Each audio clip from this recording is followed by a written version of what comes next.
There's your word. Okay, 4.3, congruent triangles. Okay, congruent triangles on 4.3. This includes my favorite acronym in all of mathematics, I think.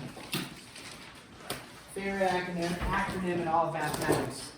The acronym is CPCTC. Oh, yes. Yeah, you got it, CPCTC. Yeah, it's CPCTC. So when we're talking in, this is 4.3, right? And it says congruent triangles. Hopefully by now we know congruency essentially means what? Equality, right? Congruency.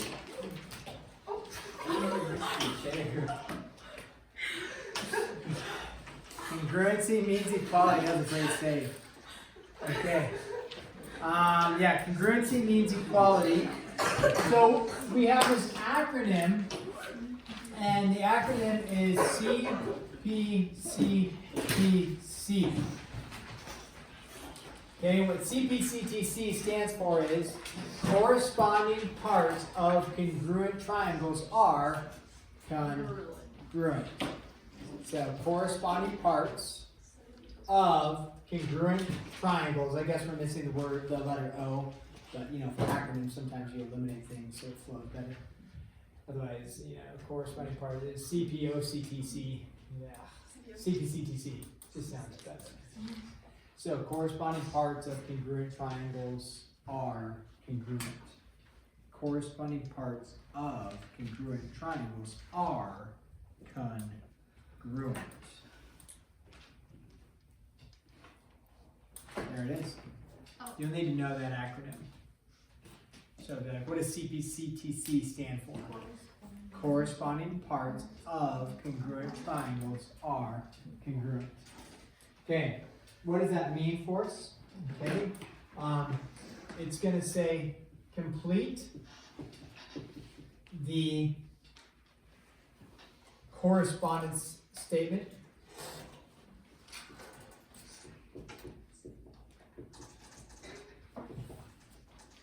Okay, there we go. So you're going to have two triangles. We'll call this number one here. You're going to have two triangles. Look like this. Now, congruent triangles mean they are the same. They may be drawn different directions or something, like this one, but they're the same. So this would be SAT, SAT, and this is going to be FTB. Very good. FTB. Okay? And then I'm going to label the parts of this triangle here, here, and then a single curve, and then a triple, and then a double, like that, and then a 90 like that, and then a triple like that, double, single. I'll move out of the way here shortly, single, and a double. Okay. So you'll be given complete the corresponding. Wow, it was really short when you made it up there. Like complete the correct statement. So, man, it's a Friday. Okay. What they are going to give you is they are going to give you triangle SAT is congruent to what triangle? Okay. So if we look up here, we know that these two triangles are congruent, and that's because the corresponding parts are all congruent. Meaning, you have a 90, which automatically is congruent to a 90. You have a single curve congruent to a single curve. Whoops, I didn't put that in here. But a double curve congruent to a double curve, triple line to a triple line, double line to a double line. Okay. So what you need to do is you need to state that this triangle is congruent to a triangle over here. So the issue is that if you put BFT Or you could put TFB or rearrange the letters. What is actually accurate? So the key is to actually correspond the parts connecting the letters. So if this is written as S, then A, then T, which it is, it has to follow the correct letter pattern. So you can't just arbitrarily write the 3 letters. Even though the 3 letters will represent a triangle and a triangle, you have to write them in the correct order. Meaning, you have to look at S, and S represents single curve, right? That's the vertex here with a single curve angle. You find the single curve over here, what letter has to come first? F. So if S is the first, then F has to come first. Then A is your 90. What's your 90 over here? T. So FT, and then the last one would just be B. So when we look at this, what I know is that if I saw this writing there, I know that angle S matches to angle F, A matches to T, and then T matches to B, which is a little confusing for people because sometimes people want T to always match with T, but that's not the case in these 2 triangles. This T is a double curved angle, does not match this T, which is a 90-degree angle. Okay? So that's the basic concept of congruency statements.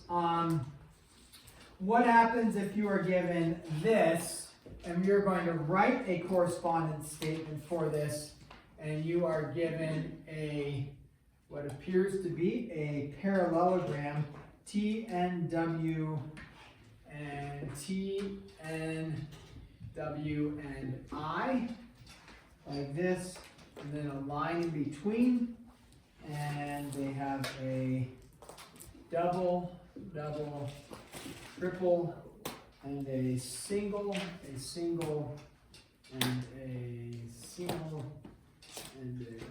triple, and a single, and a double, and a double.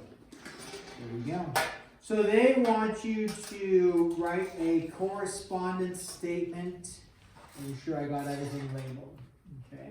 So what they want you to do is they want you to say a triangle is congruent to a triangle, and which triangles are congruent.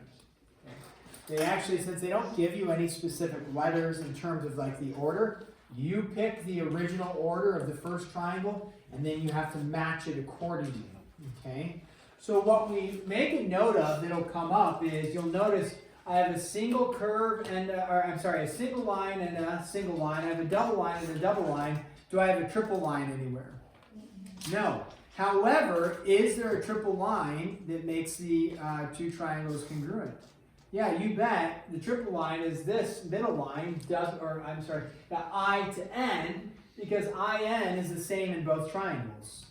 If you pull it apart, right, this line is the same length in both. So they don't put that there, but you could say, okay, that's my triple part there, it's fine.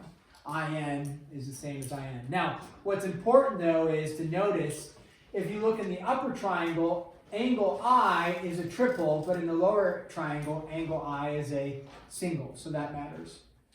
Okay, let's look at the top one, and it is, let's go with, it doesn't matter, we'll go T-I-N, because that spells 10. Never mind. Nope, it's on camera. Had something to do with our basketball team losing today. So, triangle T-I-N, and so then if we look at T, what does T need to match with? T is a double. What does T need to match with? A double. So what does it go with? W. And then if we said I in the upper triangle though was a triple, so I need to find a triple in the lower triangle. So W and then what? N, and then, so that triple, and then what's the other letter left? I. So again, double checking. N was a single in the upper, and then I is a single in the lower. There you go. So that's your statement, your correspondence statement. Okay? So that is basically it. That's the concept. So we now know what? C, P, C, T, C. corresponding parts of congruent triangles are congruent. Okay, you got 19 minutes.